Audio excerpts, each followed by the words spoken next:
Bueno, empezamos con el texto de Nelly Richard.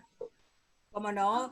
Un poco haciendo puente entre el homenaje a Alfonsina Storni, nuestra poeta argentina, que les decía el otro día que me hace acordar un poco el final de su vida a Violeta Parra, ese destino un poco también de la mujer que cuando transgrede, digamos, no puede menos que terminar en tragedia, ¿no?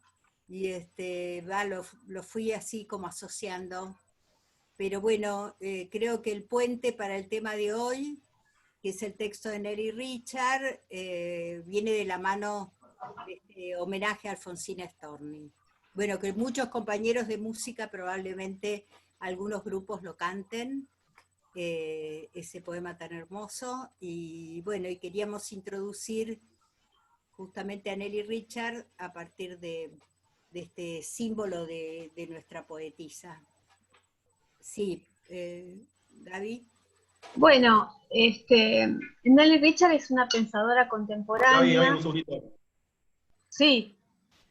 No, que queríamos poner de fondo una selección que hicimos de imágenes, performance audiovisuales sin sonido, como para acompañar la exposición. Así que eso, aclarar eso, que en vez del Power va a ir una imagen de una selección de obras de 1972 a la actualidad, de distinto tipo, con inspiración feminista, y que bueno, es un modo también de ir relacionándolo con algunas obras. Así que pongo la selección, va sin sonido, algunas imágenes pueden herir la sensibilidad del público, hay que decirlo por razones legales, así que va a ir esta selección. Acá estaban preguntando en el chat, Marcos, si se podía ver completo lo que pasaste de Fabio. Y después lo compartimos en el Drive, en la carpeta del Drive. Y además Marcos no lo va a decir, pero es el autor. No solamente es el autor, sino que mereció muchos calificaciones altas, bueno, en todo su transcurso no solamente de su tesis de grado, sino también su tesis de posgrado en la maestría. Y bueno, yo puedo decir lo que quiero, tengo libertad, Marcos, así que discúlpame. Bueno, comenzamos entonces. Nelly Richard, les decía, es una pensadora contemporánea, nacida en Francia en 1948, pero nacionalizada chilena. Vive y trabaja en la Universidad de Chile. Marcos. No sé. El sonido, a ver. No, Me parece era que un alumno. Listo, ya está, seguimos. En este momento es directora del Magíster de Estudios Culturales de la Universidad de Arcis en Santiago de Chile y es vicerrectora de Extensión, Comunicaciones y Publicaciones de la misma universidad. Es miembro del claustro de profesores del doctorado Convención en Estética de la Facultad de Arte de la Universidad de Chile y del Consejo Asesor del Departamento Español y Portugués de la Universidad de Princeton. Bueno, también tenemos para compartirles un artículo de Nelly Richard que ha publicado en estos días sobre la pandemia, muy interesante, que va a estar en la carpeta que siempre les recomendamos de material para la comprensión de los textos. Y empezamos con los contenidos que nos remiten a hoy. En su texto Feminismo, Géneros y Diferencia, Nelly Richard hace primero una presentación de qué es el feminismo según todo lo que ha estudiado en este tiempo, y habla de 3 planos de referencia, acción y pensamiento, en los cuales durante todo el escrito va a ir saltando de plano en plano, referenciando alguna vez a uno y ahondando en uno y después en otro. Esos tres planos serían el primero, el que alude a la práctica histórica de los movimientos de mujeres, el feminismo como eso, como una práctica histórica del feminismo, ¿no? Una fuerza cartesiana y reivindicativa, dice, de las luchas sociales destinadas a corregir los efectos de la discriminación sexual, tanto en los ámbitos públicos como en los mundos privados. El segundo plano se evoca a la teoría elaborada por las mujeres desde una perspectiva de una conciencia de género, para revisar las bases epistemológicas del conocimiento y cuestionar el falso supuesto de imparcialidad del poder. Y el tercero designa el trabajo crítico de desmontar los artefactos culturales y las tecnologías de la representación, para construir significados alternativos a las definiciones hegemónicas que fabrican las imágenes y los imaginarios sociales. En definitiva también en las cuales se encuentra el arte. Bueno, estos tres planos los va a ir profundizando, como ya dije, en todo el escrito. Su instrumento más poderoso como crítica contemporánea surge de la tensión entre la necesidad política de configurar identidades para combatir formas de subordinación, imaginación sociales, ¿no? Las oposiciones binarias, el famoso masculino y femenino, eso sería una de las partes de la tensión, y por el otro, los grupos feministas, que primero hay un primer grupo o un primer prejuicio, ¿no? Tienden a desconfiar de la teoría como instrumento de formación y lucha intelectual. Ya que ésta reproduce condiciones de desigualdad opresivas ligadas a la división del trabajo, como sucede tanto en este sistema capitalista neoliberal como en el sistema marxista, en que la mujer también se remite a un simple instrumento de producción, agravado al ser un trabajo muchas veces no remunerado y por lo tanto doblemente explotada.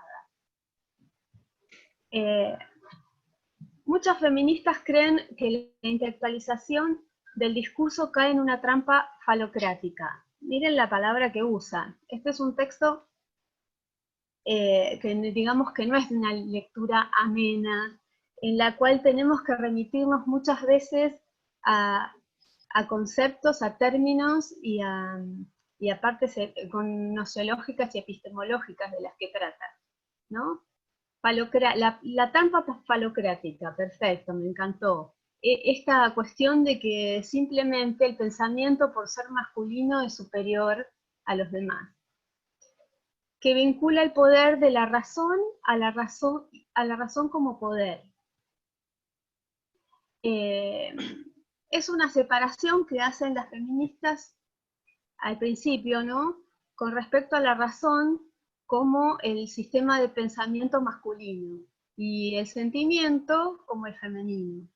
Pero después, al avanzar en el texto, vamos a ver que ella no está de acuerdo con esto, porque es un reduccionismo, ¿no? Bueno, estas feministas al principio culpan a la teoría de repetir la censura histórica del logos masculino, como les decía, versus el femenino subjetivo o sentimental, entre comillas. Por otro lado, hay mujeres, y paralelamente a esta teoría, ¿no?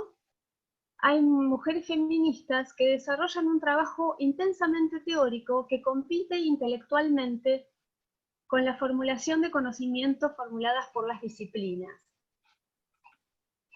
¿Qué pasa? Esto es muy interesante y muy productivo. Ya no podemos ver ciertos términos como será mujer, femenino, género, sin remitirnos a todo este bagaje de conocimiento creado por las mujeres. Pero el problema de toda esa teoría y todo ese desarrollo se da con que este conocimiento se produce en contextos académicos metropolitanos. Entonces, se da una relación de conflicto entre quienes están en una periferia latinoamericana, como nosotros, y las teorías internacionales del centro. La oposición entre experiencia versus discurso sería justamente este conflicto al cual ella remite, ¿no? La experiencia de nuestro estar, de nuestra situacionalidad latinoamericana con respecto versus el discurso científico, o mejor dicho, filosófico del feminismo. Bueno, la autora se propone en su escrito averiguar de qué modo esta relación entre la experiencia de la realidad latinoamericana y el discurso teórico del centro refuerza la codificación de la otredad de lo femenino, ¿no? Lo femenino como lo otro, igual que como lo otro latinoamericano, como lo otro que no es lo del centro, lo otro no de ese universal abstracto. Esto como muy peligroso, y según mi interpretación, ese peligro al cual ella hace referencia, mi interpretación personal acá, claro, que puede ser acertado o no, está relacionado con el feminismo liberal, que es el que está más globalizado, establece tanto el concepto de feminidad como un carácter propio de lo sentimental del individuo, que es lo que hablaba antes Nelly, ¿no? Tratándolo como algo innato de la mujer. Nosotros hemos visto en la unidad anterior, y vamos a seguir viendo, que lo innato no existe, que todos son construcciones culturales y simbólicas. Entonces, este reduccionismo, que lo sentimental es innato, no sería verdadero, ¿no? En contraposición a esto, el feminismo radical trata el concepto de mujer como subhumano y le critica a este feminismo globalizado que deje de lado esa experiencia compartida por la mitad de la población, ¿no? La mitad de la población mundial somos mujeres, y no ahonda en por qué está esa categoría de subhumano de la mujer, mientras que el hombre,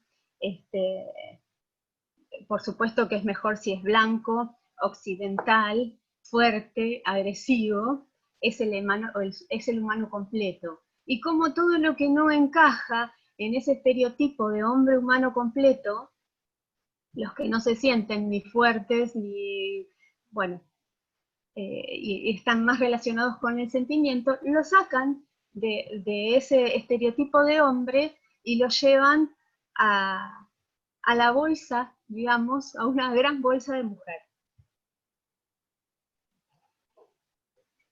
Bueno, esa es la crítica más importante que se haría de esta cuestión que está centrada en lo binario, ¿no? Y le doy la palabra a Mónica, adentrándonos en esta cuestión del cuerpo, de que ella comienza a hablar luego. Mónica, no tenés el micrófono prendido. Y les digo, si hay alguna alumna que esté en un colectivo feminista, por ahí, cuando terminamos la presentación, pueden ayudarnos con algunos términos o algunos manifiestos que tengan. Bueno, gracias Gaby. Y van a ver ustedes que todo el texto, que en realidad en principio es un texto largo, pero en realidad si ustedes empiezan una lectura tranquila del texto, van a ver que Nelly va haciendo como en general hace la filosofía, ¿no? Se va adentrando en el mismo tema, pero cada vez en círculos profundizándolo. No es que salta de un tema al otro. Hay un ítem dentro de este capítulo que la autora desarrolla como cuerpo y experiencia, pero van a ver ustedes que con otras palabras sigue profundizando la misma cuestión en la que nos ha introducido Gabriela. La cuestión es la advertencia que hace Nelly de que tengamos en cuenta en la crítica feminista dos cuestiones. Por un lado, la necesidad de revisar el lenguaje y el discurso, y en paralelo la necesidad justamente de la militancia, ¿no? Del activismo social, pero un activismo que tenga en cuenta la situacionalidad. Probablemente entre Argentina, Chile y Brasil tendremos un montón de cuestiones comunes, pero también respecto de las libertades y de las conquistas, probablemente vamos a tener diferencias. Por lo tanto, digamos, nuestra acción o nuestra militancia tendrá ciertos sesgos o rasgos particulares, ni que hablar dentro de una misma nación, puesto que en lo urbano pueden aparecer determinados conflictos y en las zonas rurales otras, y pueden estar más desarrolladas, digamos, algunos imaginarios respecto de lo masculino y lo femenino en una población o en otra. De ahí que Nelly quisiera leerles una frase, que a mí me parece que esta frase recorre todo el texto de Nelly Richard. Después les voy a poner en qué página precisamente está, porque en realidad es una frase, yo pensaba, ¿no? Con esta frase se puede desarrollar al menos un mes, digamos, con relación a este tema, porque dice así: los signos, hombre y mujer, son construcciones discursivas que el lenguaje de la cultura proyecta, y miren esto qué fuerte, e inscribe en la superficie anatómica de los cuerpos. Me acordé, Marcos, de esa película de Greenaway, que era, ¿cómo era? Grabado en el cuerpo, no me acuerdo el nombre, que era una ¿Escrito en el cuerpo? Escrito en el cuerpo. Bueno, los compañeros, si alguna vez tienen posibilidad de verla, esta cuestión, ¿no?, de la inscripción en el cuerpo. Vuelvo a decir, los signos hombre y mujer son construcciones discursivas que el lenguaje de la cultura proyecta e inscribe en la superficie anatómica de los cuerpos, disfrazando su condición de signo, dado que los signos son articulaciones arbitrarias y construidas culturalmente, pero lo disfrazan a estos signos, le quitan su construcción de signos arbitrarios y los hacen aparecer, dice ella, tras una falsa apariencia de verdades naturales a históricas, ¿no? Este texto, que se puede ir como trabajando esta frase, ¿no?, con toda su riqueza, alude justamente a lo que nosotros en general hablamos de la naturalización de estas categorías de hombre y mujer, ¿no? Y la adscripción aparentemente necesaria, universal, incuestionable, y como ella dice más adelante, una frase que me encanta, que nos hacen creer que la biología es el destino. Bueno, entonces a partir de esto, que esta cuestión de no tener en cuenta la construcción me hizo acordar muchísimo a Ticio. ¿Se acuerdan cuando en la unidad 1 planteaba el tema de la identidad, ¿no? Y afirmaba o nos hacía reflexionar justamente que la identidad no es una sustancia, sino que es algo a construir, algo a constituir. Bueno, esta es la invitación que nos hace Nelly Richard desde el tema concreto que nos convoca, que es el feminismo. Entonces ella, como les advertía yo al principio, y ya lo señaló Gabriela, nos quiere poner dónde le parece a ella que debiera estar la crítica feminista, y establece, como tantos autores y filósofos contemporáneos, que la crítica no está ni en un lugar ni en otro, sino en el entre. ¿Qué quiero decir con el entre? Justamente en el encuentro entre todo lo que pueda aportar la lógica y el discurso y todo lo que puede aportar el activismo social, ¿no? La militancia. Entonces, ella dice que en realidad, en la medida en que no veamos ese cruce, ese lugar de encuentro, donde es tan necesario la crítica, digamos, la fundamentación teórica, como el activismo social, seguiremos planteando lo que Nelly llama una falsa disyuntiva. ¿Por qué? Porque dice, hay feministas que dicen, basta de discursos, ahora es la acción y la acción política. Más compromiso político. Miren qué buena esta frase, más compromiso político que sospecha filosófica, más denuncia testimonial que arabescos deconstructivos, ¿no? Toda esta crítica a veces a una conceptualización, que es verdad, ¿no? Y yo lo veo tal vez muchas veces en los congresos académicos, que bueno, que se llenan de palabras y a veces tanta palabrería o defonda el sentido, ¿no? O el contenido. Entonces, digamos, estas banderas de decir, bueno, vayamos a la calle, militemos, o mismo desde el campo del lenguaje artístico, justamente hagamos ficción y dejémonos de tanta palabra, ¿no? Pareciera algunas posiciones como extremos de esa falsa dicotomía, ¿no? Pero miren qué interesante la reflexión que hace Nelly Richard. En la medida en que nosotros reforcemos sola y exclusivamente la corporeidad en el sentido de la acción, de la manifestación, de la militancia, que si ustedes recuerdan en el capítulo anterior que leímos en la unidad 1, ella dice que es lo mejor que tenemos los intelectuales universitarios, que no estamos aislados y que siempre estamos atravesados por la militancia y por los acontecimientos sociales. Eso para Nelly obviamente es un gran valor, pero dice que si solamente nos movemos en este terreno, el discurso se lo dejamos a los otros.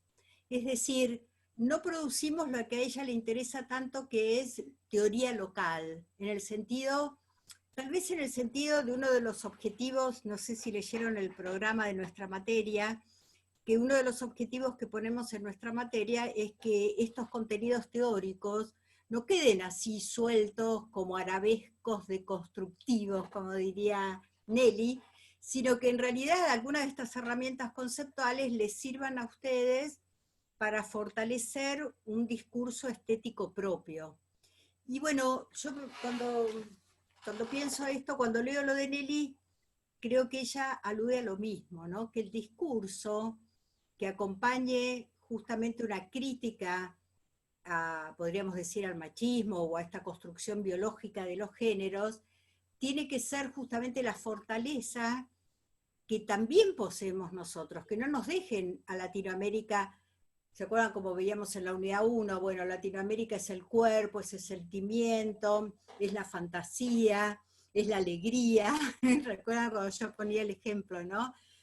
Es la alegría, la fantasía, la imaginación, el sentimiento. Somos eso, pero también somos crítica, fundamento, conceptualización. También podemos ir a un congreso internacional y hablar desde nosotros. También pueden ir ustedes a un festival de cine o a un encuentro de músicos y poder fundamentar lo que producen, lo que hacen, el significado de por qué, ¿no es cierto?, lo llevan adelante. Es decir, cómo hacer para que realmente no volvamos oposición en aquello en que realmente somos. Nosotros somos praxis, decíamos, ¿se acuerdan? Y la praxis contiene tanto el pensamiento abstracto como el sentimiento, la percepción, la emoción. ¿Cómo voy de tiempo, Marcos? Muy bien. Bien. Y bueno, en relación a esto, bueno, yo hice un texto del recorrido, vieron que siempre brindo el recorrido, o sea que me salteo algunas frases, pero que aluden a esta organización que les acabo de decir. Subtitulé ya en mi recorrida propuestas que ofrece Nelly Richard para la reflexión. ella habla, miren qué interesante, el valor táctico de un conocimiento situado, ¿no? El valor táctico, ¿recuerdan que decíamos que la cultura es estrategia?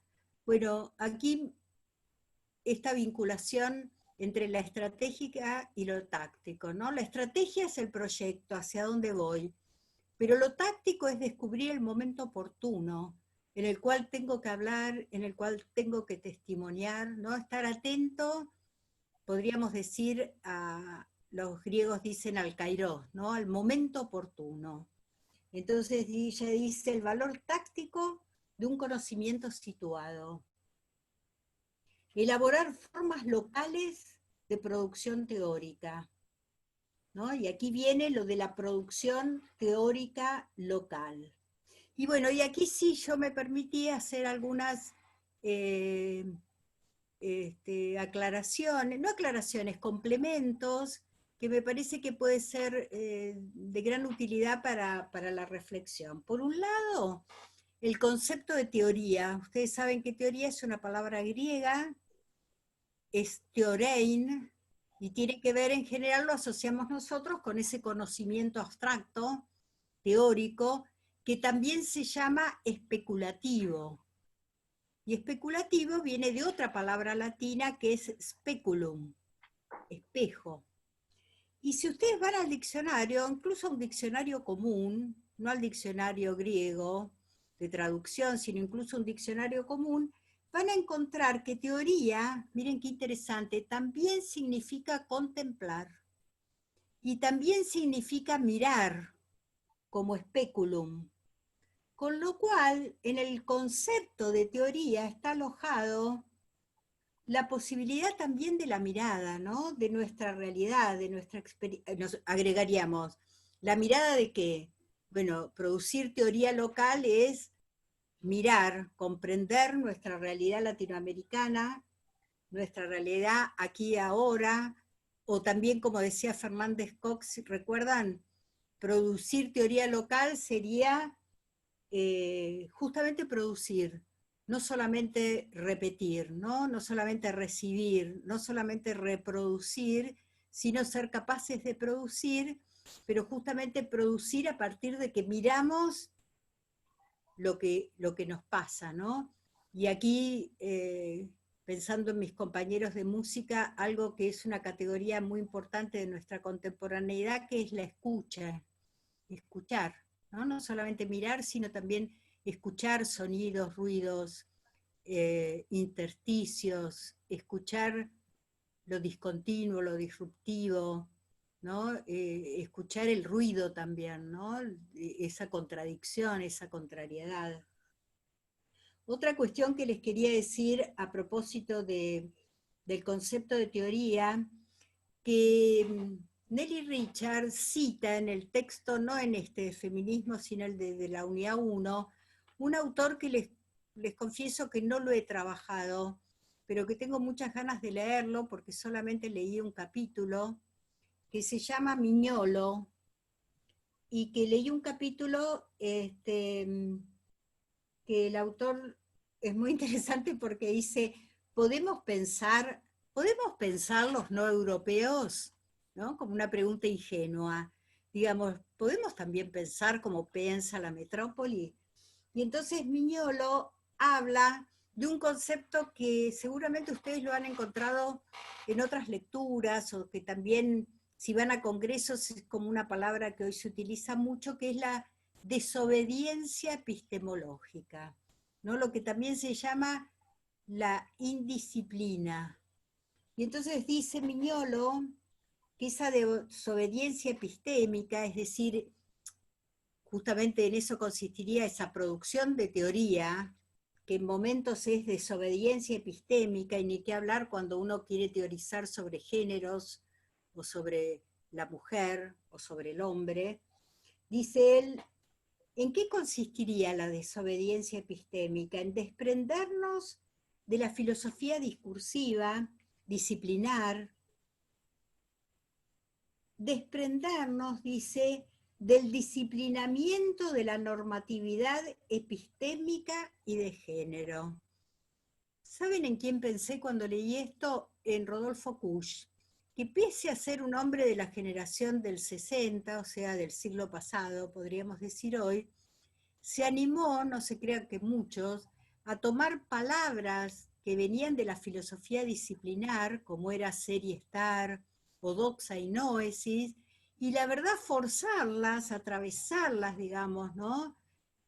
Hacer una incisión en esas palabras para poder aplicarlas a la realidad latinoamericana, más que aplicarlas, para poder comprenderlas desde la realidad latinoamericana. Entonces me parece que a eso alude, ¿no?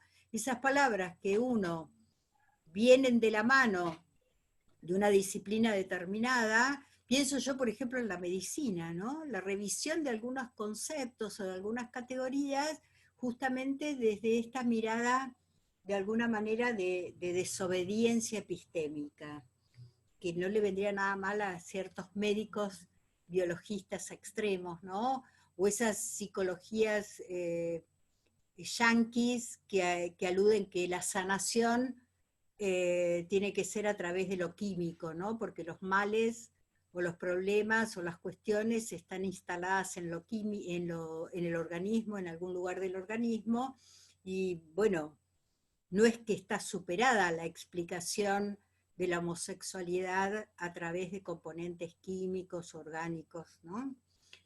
Y otro tercer, o sea, la primera cuestión que quería hacerles reflexionar es esta complejidad de la noción de teoría, ¿no? Donde se une justamente la percepción, el sentimiento y el conocimiento abstracto.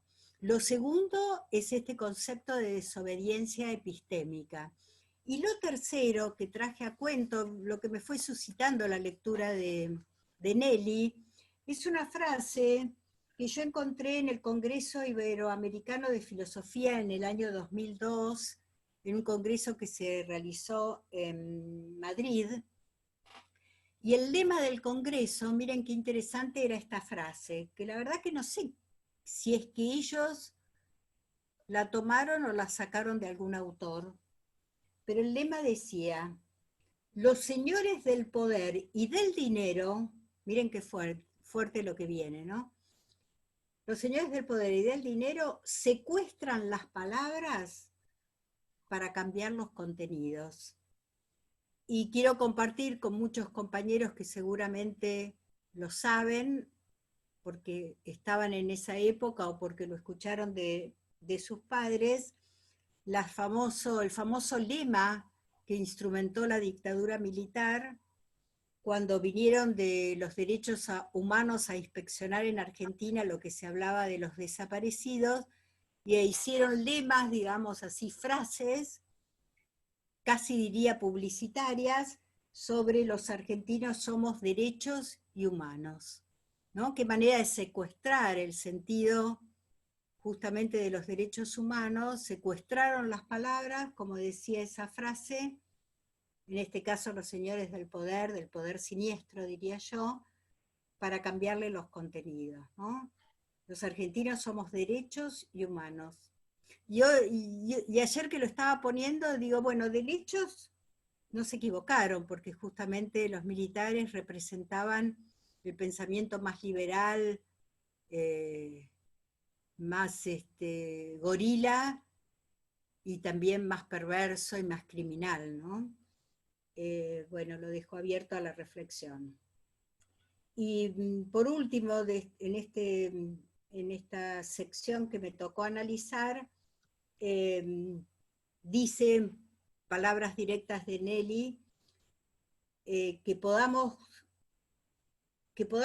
enunciar la defensa teórico-política de la experiencia, no desde una exterioridad o anterioridad al concepto, ¿no? Miren qué interesante, la defensa teórico-política implicaría, bueno, los que estamos comprometidos en este tema del feminismo, una militancia, una presencia, una actividad constante, pero en paralelo argumentos que sirvan, por ejemplo, para fundamentar determinadas leyes, como en su momento pudieron servir los fundamentos para la ley del matrimonio igualitario, como podrían servir ahora argumentos fundantes respecto de la detención voluntaria del embarazo. Digamos, nosotros necesitamos siempre, de acuerdo digamos, a nuestro propio discurso, tener argumentos, tener fundamentos y poder sentarse en la misma mesa, ¿no es cierto?, de aquellos que argumentan en contra y poder contestar desde argumentos que son teóricos, pero cargados de sentimiento y de experiencia. Bueno, Marcos, te doy la palabra. Y ahí, Gabriela, ¿querías retomar lo de la crítica? Sí, retomo esta cuestión que nos estaba contando Mónica sobre la crítica que hace el feminismo. Ella dice que lo femenino es la voz reprimida por lo dominante, ¿no? Por la voz dominante, la voz del feminismo es la voz reprimida, de identidad que codifica la sociedad patriarcal. Y lo interesante de esto es que para liberar esta voz, no hay que sacarla de estas tensiones en que se enfrenta lo masculino con lo femenino, ¿no? Esa búsqueda que tienen algunas mujeres, ideal, de un lenguaje puramente femenino, depurado, es al menos la búsqueda utópica, de un habla liberada de la dominación. Eso sería un ideal vacío en sí mismo, porque la demarcación de la identidad supone un ellos que se opone a un nosotros. Entonces, no podríamos hablar de una cultura de mujeres totalmente inclusiva donde el conflicto, la división desaparezca para siempre, porque estaríamos dejando de identificarnos, ¿no? Todas las identidades están envueltas en disputas, y entonces es necesaria esa disputa para poder definirnos, o mejor que definirnos, porque ella no habla que la identidad es algo cerrado, sino para poder ir construyéndonos como identidad. Lo femenino es un conjunto inestable a moldear, una elaboración múltiple que incluye el género en una combinación variable de significados, que entrelaza diferentes modos de subjetividad y contextos. Y esta dimensión situacional de la diferencia mujer es la que más útil, es la que nos resulta más útil, a la reflexión del feminismo latinoamericano, ya que permite replantearse esas gramáticas. Ella habla de gramáticas porque está haciendo una crítica a lo literario, pero nosotros podríamos hablar de gramáticas en el arte audiovisual, en la música o en el arte en general, ¿no? Nos permite replantearnos esas gramáticas, esas formas de representación de la colonización y la dominación, ¿no? ¿Cuál sería nuestro propio lenguaje situado? Si bien el feminismo... Sí, Mónica. No, que me haces pensar qué interesante es justamente hoy el discurso de las masculinidades, ¿no? Que digamos es un paso adelante. Me acuerdo el año pasado cuando le invitamos al compañero especialista en ese tema, como también, digamos, poder deconstruir el concepto de lo masculino, ¿no? Desde lo que vos estás señalando también, Gabriela. Claro, en realidad al no copiarnos o a no trasladar modelos monolíticos del centro a nuestro feminismo, las masculinidades también tienen que replantearse, ¿no? Todas las identidades, entonces empiezan este juego de reconstrucción. Si bien el feminismo plantea el desmontar con instrumentos conceptuales específicos la denuncia del patriarcado, en los países latinoamericanos la posición de la mujer debe estudiarse en términos relacionales globales de poder. No es solamente la cuestión del patriarcado en Latinoamérica. Perdón, fue un lapsus eso del matriarcado. Sino que acá las relaciones de poder son más complejas. porque no solamente somos mujeres y estamos oprimidas por eso, sino que además somos latinoamericanas. Y además, en muchos casos no somos blancas, y en muchos casos no somos de una clase social tal, y todo eso se va sumando al gran producto de ser subhumano, ¿no? Bueno, Marcos, te doy la palabra ahora. No, acotar nada más algo que dice Nelly Richards sobre la representación, ya que de alguna manera vimos materiales que también agradezco a varias compañeras que me educaron y que me mostraron ahí los materiales interesantes, feministas, cineastas feministas y demás. Ya que estamos hablando de la representación, Nelly Richards dice algo al final que es muy interesante, porque dice que así como los grandes centros intelectuales hegemónicos codificaron lo latinoamericano, también como decías vos, Gaby, y Mónica, codificaron lo femenino, como una gran esencia, ¿no? Como una gran totalidad, y Richard discute eso, discute precisamente que no se puede pensar esto como algo cerrado, como algo totalizado, como algo esencial, no se lo puede pensar sin conflictos, sin antagonismos, ¿no? Como una zona abierta y en tensión, y también en la representación pasa lo mismo, ¿no? Richard dice esto que marcabas vos, Gaby, de una industria cultural, editorial, que hace historia sobre la mujer latinoamericana, ¿no? Como uno puede pensar, yo pensaba cuando lo leía en, qué sé yo, en Eva Luna o en Isabel Allende, pero hay un montón de historias bien mainstream, de grandes autoras, muchas de ellas, pero que imponen una mirada muy sencilla, muy tranquilizadora de lo que significa ser mujer en Latinoamérica, ¿no? Una mirada hasta positiva, desde una estética naturalista también, ¿no? Una estética que parece que es la realidad misma. Entonces, Richard cuestiona un poco esto y dice precisamente que tenemos que pensar, digamos, desde un lugar descentrado, desde un lugar que desplace ese sentido monolítico, total, de lo que significa ser mujer para esta industria cultural, y en el cine y en la televisión también, ¿no? Uno ve, yo pensaba también en las telenovelas, ¿no? Cómo se muestra esa imagen tipo Marimar, ese tipo de cosas así, esa imagen de lo que significa ser mujer latina, ¿no? Y cómo eso ha construido subjetividad y cómo se trata también de construir, pero también desplazar.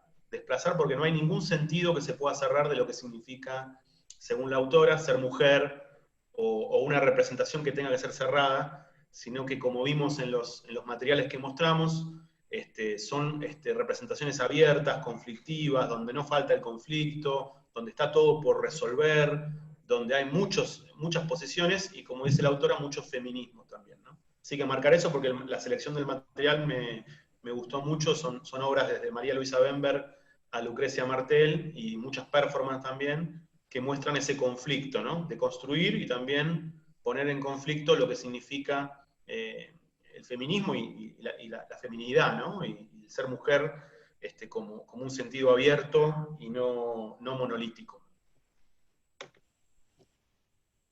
Bien, acá María Di Bastiano hace un comentario muy interesante. María, ¿querés contárnoslo en vez de que lo lea?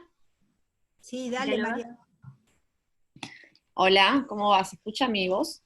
Sí, perfecto. No, yo quería, comentaba, yo formo parte de algunas agrupaciones, digamos, de mujeres músicas acá en La Plata, y acá en esta cuarentena nos estuvimos juntando varias mujeres músicas todos los sábados a conversar. Y una de las cosas que salió era que en las convocatorias que hacíamos, que primero eran mujeres músicas, después se sumaban chicas y preguntaban, decían que en realidad ellas no sabían si se sentían llamadas porque no se sentían representadas por lo femenino, pero que compartían los mismos, la misma mirada hacia la realidad, o que compartían como un mismo espacio de realidad en el momento de ser artistas en la música. Bueno, entonces, y eso también está pasando en los colectivos a nivel nacional, por ejemplo, el colectivo digamos, de mujeres músicas, disidencias, LGTB, bueno, y todas, digamos, lo que empieza a pasar es que en realidad se llega a la conclusión que hay tantos géneros o tantas formas de nombrarse como personas en el mundo de alguna manera. Entonces, lo que se decidió fue poner un nombre que sea representativo, y este año la red MUPLAR, que es Música Platenses en Red, presentó uno de los nombres y fue el ganador, y el ganador fue Truena, que es la que representa a toda la colectiva de mujeres nacionales que, bueno, ahora se están haciendo las charlas a través de Zoom. Entonces, bueno, contar eso, ¿no? Que también dentro del feminismo ya hay esta idea de pensarnos desde lo femenino, está muy bueno, en la actualidad, en el día a día, tenemos muchas discusiones en ese sentido, porque pasa eso, en el momento de convocar, por ejemplo, en los flyers se pone, si te sentís convocade por esto, ¿no? Se empieza a hablar, ¿no? Porque uno pone mujer y en realidad hay mucha gente que ya no responde o ni a eso ni a lo femenino, ¿no? Claro. Súper interesante, Mariana. Sí, también hay otra línea que habla del feminismo como que volver a encontrar a la mujer, y inclusive muchos teóricos hablan de que esta cuestión abierta de género en realidad es una trampa en la que se pierde de lado el feminismo, ¿no? Se pierden de lado los derechos de la mujer para poner por delante otros derechos, que también son importantes, pero no por eso tienen que ser en detrimento de la mujer, ¿no?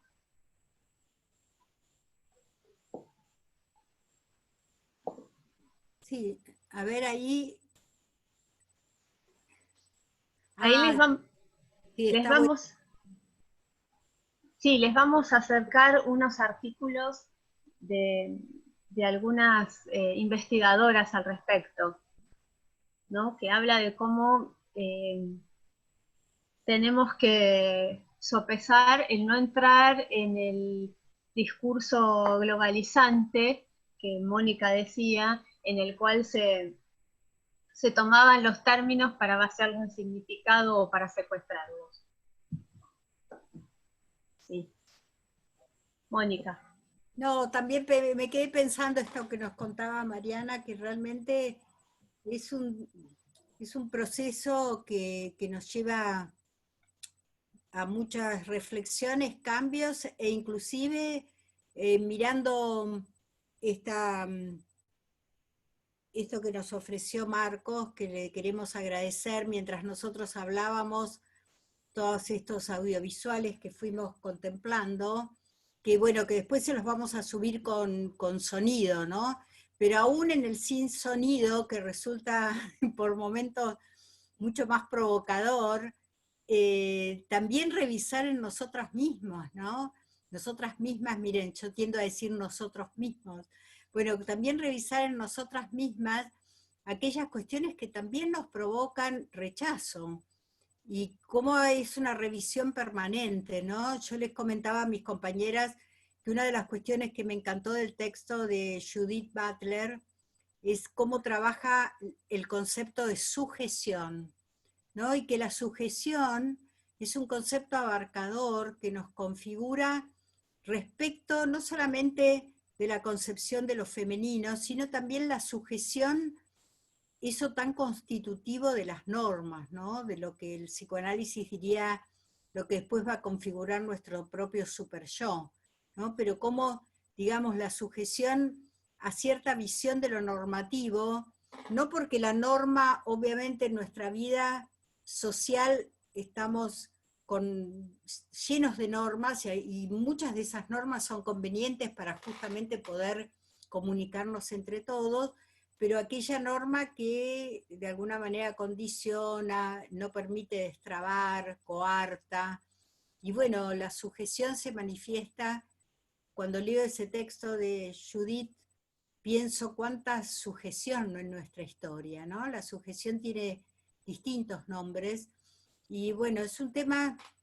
Y otra cuestión que quería decir y que me parece que alude Nelly, también lo decían recién Marcos y Gabriela, yo creo que el mejor lugar para el debate es todas estas cuestiones, debatirlas desde lo político, y ahí es donde nos encontramos lo que tradicionalmente o biológicamente se denomina mujer y varón, ¿no? Mujeres y hombres.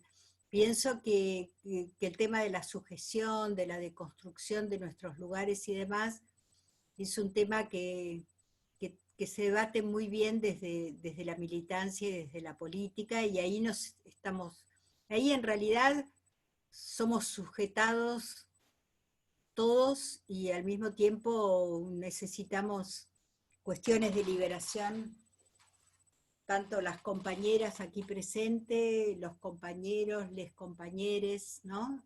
En este mundo complejo, pero bueno, pero esta invitación, al menos para mí, de tan fuerte de construcción desde lo que fui formada en mi casa y en el sistema educativo, y todo lo que estoy aprendiendo también de otras compañeras y compañeros que lo están trabajando mejor, ¿no?